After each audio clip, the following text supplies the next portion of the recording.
All right, here we go. Episode 8, Raid on Redbrand continues. And here we go with another episode of The Mad DM, a diary. So last night, we had another great sesh. Episode 8, the lads, the crew, continuing their assault on the Tresendar Manor, which is where the Redbrands have currently made their hideout.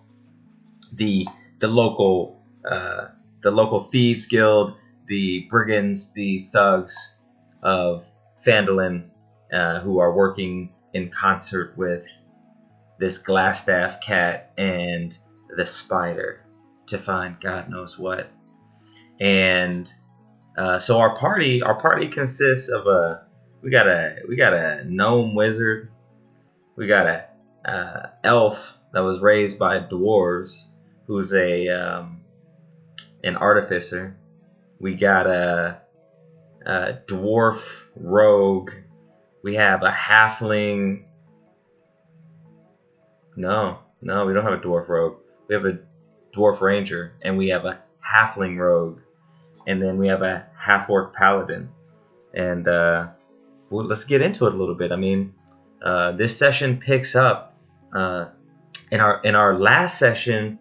The crew had been parlaying with a Nothic, which is this gnarly looking otherworldly tormented beast. It's got one eye and this, and it don't, if you've seen Aliens, right? It's like this thing. It's got like this weird cylindrical head. It's got spikes and spines. It's got one eye. It only speaks telepathically, so it's like, what do you want? And it's like crazy. It's tortured. It wants flesh. It needs to eat. It's hungry. It's not trustable. You can't trust it. It'll do whatever it can to get food. And the crew have been talking to it and found out it was working for this Glassstaff, who's the head of the Redbrands. And I'm looking at my lips. I think they might be a little dry. So my bad. But so the crew, they throw us some food. They're like, I don't know if we should fight him. Like, they throw him some food and they start talking to him. And they're like, I think we can get him to be on our side. So we pick up there. At the end of the last session, I forgot to mention this. Like, they got a shit ton of treasure. They crawled down in the middle. It's weird. Like so they're underneath this manor, and there's all these. We're in a dungeon, right? Dungeons and Dragons. Who would have thought? And there's this crevice that's probably like 30 feet deep. And Melman, the gnome wizard, is like, I'm gonna climb down there. Let's see what it is.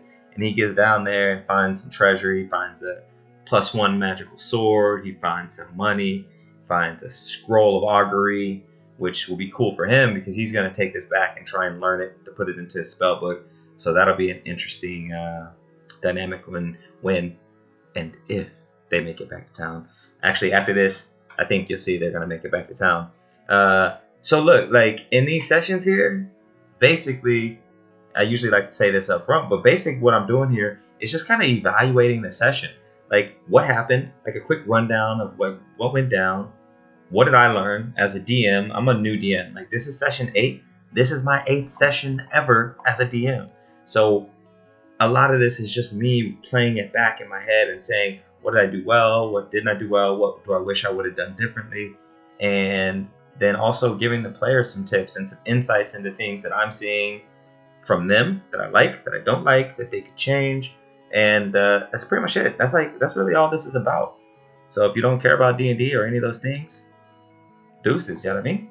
Appreciate you signing on. And so if we get back into the recap, basically they're talking to this Nothic. They're like, cool, we're gonna jump out. And they had one of the characters, Bean, who is the halfling rogue, is invisible at this point. In the last session, he drank a potion of invisibility that gave him an hour invisible. He still had about 25 minutes, half hour left, and so he takes off down this hallway. And as they're moving down this hallway, he hears some mumbled speech coming from a door to his left, and he can't understand it. It's goblin. It's bugbears taunting a goblin in goblin. He doesn't know that yet.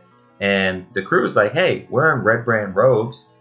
Why don't we just knock on the door? Like, they they take Melman, the gnome wizard, and he's a little short. Most of the Redbrands they've seen are human, so like we're not gonna make him look like a Redbrand. They just tied him up and made him look like a prisoner, and they're like knock on the door like, hey, we got a prisoner, and the bugbear's like, what?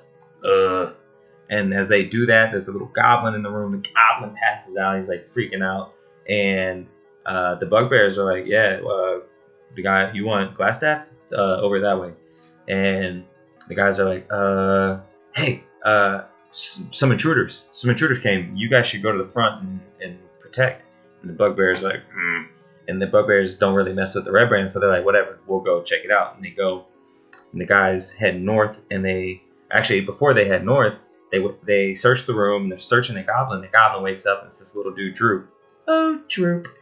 He's kind of like the goblin version of Dobby, like in my head.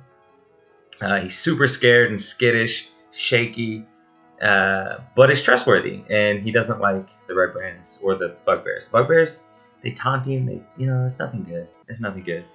But they talk to him, and he tells me, he's like, yeah, you can go this way. I'll tell you where the traps are. I'll help you. And he asks them, he's like, hey, are you guys really Redbrands? And the guys are like, yeah, we're Redbrands. And he's like, okay.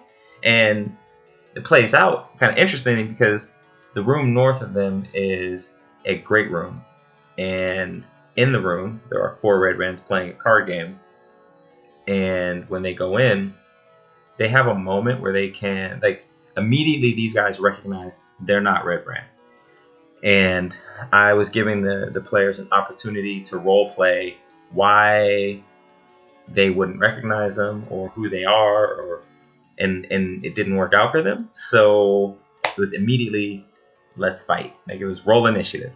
And they got into a fight, and they ended up dispatching these guys. And as they're, so they win the fight, they do a good job. Side note, and maybe we'll come back to this in a minute, something I need to do is balance this game a little bit. Like, these guys are overpowered a little bit. It's a lot my fault, so I'm not mad about it. I just want to adjust it to add a little more challenge to the game, but I'll come back. So all these Redbrands are down, and they're looting the bodies, as you always should. This is D&D. Always loot the body. Anyhow, they're doing that, and they just hear, I fucking knew it. You guys aren't Redbrands. And they just hear Droop just at the door, just laughing, just having, and they're like, what? He's like, well, I was asking if you were Redbrands, because if you weren't Redbrands, like, I don't really like these guys, but if you weren't Redbrands, I wouldn't have told you to go through here. I would have told you to go around and given you another way to go. But it's just one of those things that you have to know when to be honest and when not, or what characters you can trust and which ones you can't. And then they head north yet again. They enter this lab, and there's a desk in the middle of the room, beakers and lab equipment with fluids moving and bubbling, and there's a rat scurrying around, and it hides underneath the table. And as they get into the room, Droop is like, that rat looks familiar. And they're like, I wonder about that rat. And the paladin, Hank, is like, I'm going to use my divine sense to sense evil presence. And he gets a ping of evil from the rat, and he gets a sense to the east of where they are from where the evil mage, Iarno, aka Glassmith, is hanging out. And so he gets a sense of evil off to his left, or behind him, I think, and from the rat. So they try and kill the rat, and a couple people try and hit the rat and miss, and the rat's moving, it's at the door. And finally, Quarian is the artificer. He's the elf that was raised by dwarves. He pulls out a crossbow and hits the rat, and as soon as he hits the rat, it just puffs into air, like it was a familiar or something like that. It wasn't a real rat. So it has alerted its master, and as they're talking, trying to figure out like what to do, what's going on, they start looting the room that they're in. They hear a door slam, as if somebody has left that room, and that's exactly what happened. And they make chase, or actually they don't make chase because the wall. So where they heard the noise, it just looks like a wall. And Droop walks over and is like, oh no, there's a door. And because Droop knows the place, and he opens up a secret door and walks through and opens up another secret door, and they follow through, and they're back into the room. So they've made this U. So they were at the crevice. They went into a hall, went north, came back around. Now they're back at the crevice, and then they're chasing Glassstaff back down towards where this Nothic creature was that they talked to. And I think they asked it to not let anything pass or fight anything or kill anything that comes through. And it's like, it didn't do that. And but when Glassstaff gets there, Glassstaff's like, hey, my good man, please dispatch of these brigands. And it just ignores him for the most part. And Quarian, the elf raised by dwarves, throws it an apple. It takes the apple and eats it, and Glassstaff starts to try and run off, and they cut him off, so he can't really go anywhere. And they start a conversation, and he's trying to talk down to them, to condescend to them, and tell them that he's like amazing and that he's doing good in the town, and he's just looking for this mine, and they should help him. Yeah, like, you guys should help me, as if he's not like in some kind of peril with 5 adventurers trying to stop him. He's just like, no, like, I'm so glad you finally made it. Thank you, my good lad. Come, be my guest. Join me in my hole. I will make some tea, and we can talk about this. And they're not having it, and we get into battle, and Quarian tries to hit him with a bolt, and he had cast some mage armor on himself. It bounces off the mage armor. Nothing hits. And then freaking Melman, our wizard gnome, does this chromatic orb at like level, I think he did it 3rd level, maybe 4th. Does he have 4? He can't. Maybe he has 4th level spells now. I have to look now. I don't know. He did it high enough level. He took my man down to 1 hit point. And it was at this moment that I realized my crew's OP and or basically overpowered. Basically, I just need to up the level on some of the bad guys. Also, and that's pretty much where the night ended. They're talking and they're trying to figure out what to do with Glassstaff. He gave up his staff, and they're going to probably take him into town and do a tribunal. I'm thinking Salem witch trials, which would be kind of funny. But basically, that's where the night ended. And I think what's happened here is a couple things. Like, new DM, I'm like, I want it to be fun. Like, I enjoy the fun. And so, like, I do a thing where I give out XP. Can you guys see that? See the names and the check marks. So, like, as there are like cool, interesting roleplay moments or cool things said, or like interesting things done or tried, I will give, I just check mark a name, and then I'll go back and assign extra XP on top of, say, what the encounter or the creature that they fought or got around, what that was already going to give. It's very similar to Matt Mercer's system at Critical Role. Like, I kind of took it, adapted it a little bit. Like, my calculation is not exactly the same as his, but same concept. Like, I want to incent people to do cool things that aren't just killing stuff or accomplishing an objective per se. And because of that, I've given out more XP than the pre-built module I made has set out. So my players are probably a little higher level at this point in the module than expected. So I just got to do a little balancing on the encounters, maybe adding more baddies, maybe leveling them up within the encounter, or just adding some higher difficulty class creatures. So I'm getting a good feel for, or now I really feel that I need to do that. So now I just got to play with it. I'm probably going to overcompensate. I just hope I don't make a TPK and make everybody hate me because they're like, this was so good and then you killed us all. But yeah, so that was like my biggest learning from the night, from a DM perspective. One of the biggest. The other one was when they fought the Redbrands in the Great Room. They tied 2 up. Melman tied 2 up. He rolled terrible. He rolled shitty. He rolled like a 3 on. I think I had him do like a survival check for how well he could tie the ropes, and it was bad. But for him, he felt great. I was like, yeah, you did a good job. You feel confident that you did a good job.